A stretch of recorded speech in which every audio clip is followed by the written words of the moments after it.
You can't go anywhere without fuel, as Max Verstappen and Sergio Perez found to their detriment during the Bahrain Grand Prix.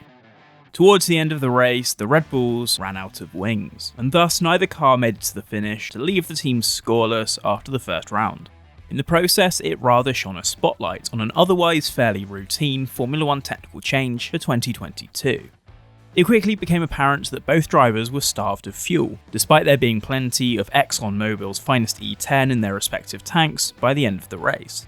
Something in the fuel system of the RB18 had failed. The cars could not pick up the last few litres left, ending both Verstappen and Perez's chance of big points.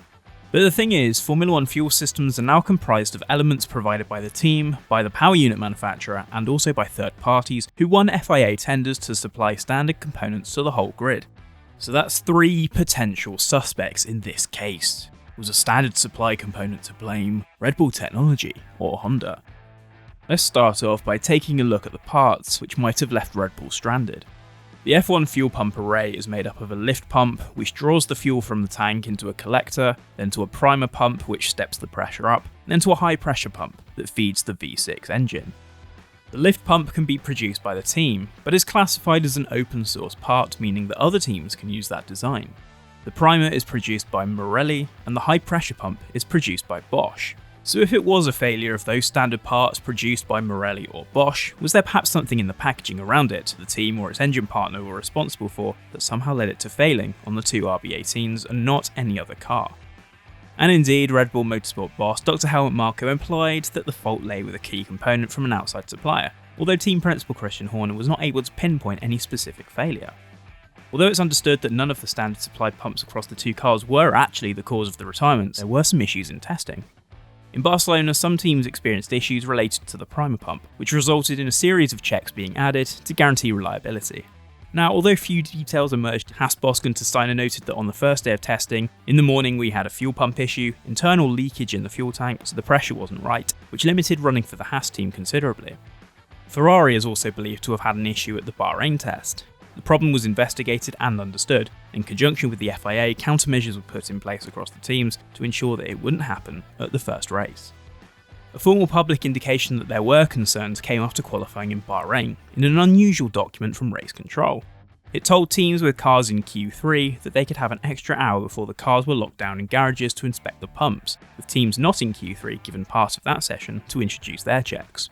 But no overnight pump changes were noted by the FIA when the list of parts changed in Parc Fermé emerged just before the race, which suggested that there were no initial problems with the Marelli supplied part. Just after the race, Horner did imply that the primer pump wasn't the issue that stopped the RB18s, and confirmed that the team did do a pre-race inspection. So that leaves it down to either a high pressure pump failure, or in picking up the fuel from the corners of the tank in the final stages of the race. The latter does seem more viable given that it occurred to both cars as the tanks were largely drained at this point, although that wouldn't necessarily answer how 2 Red Bulls were able to make it through qualifying on low fuel. So there's also a good chance that Red Bull's problems were temperature related. Sunday was the first time that the 2022 cars tackled a race distance with the new E10 fuel in real-world conditions, with the drivers often behind other cars. Things like high brake and powertrain temperatures were an issue up and down the pit lane. Nico Hülkenberg, for example, was asked to extend his opening stint as his Aston Martin car was too hot and was in danger of shutting down during a pit stop. Hence, it was perhaps no coincidence that the Red Bull failures happened just after the field had been under safety car conditions. With changes to the overall cooling packages for 2022, it's no surprise to see a car retire when something gets too hot when running slowly, especially early in the season. Keeping fuel cool is also a challenge for the teams. As the regulations note, any device on board the car to decrease the temperature of the fuel is forbidden. That rule apparently hails from the atmospheric engine era, where cooler fuel created a performance advantage that doesn't really apply as much to the current V6 turbos. So Red Bull currently has an inquest into the situation to ensure that neither car runs out of juice again by the end of the race. Verstappen explained after the race that the failure to score could be a crucial statistic in the 2022 championship race, as Ferrari took a decisive victory at Bahrain. If the fuel issues were a legacy of temperature, then a fix must be put in place for the next race in Saudi Arabia, where the race will be run in a similar climate. The FIA will continue to monitor the primer pumps for the next few races to ensure that there are no further worries with reliability, and Red Bull will have to look at its own components within the system.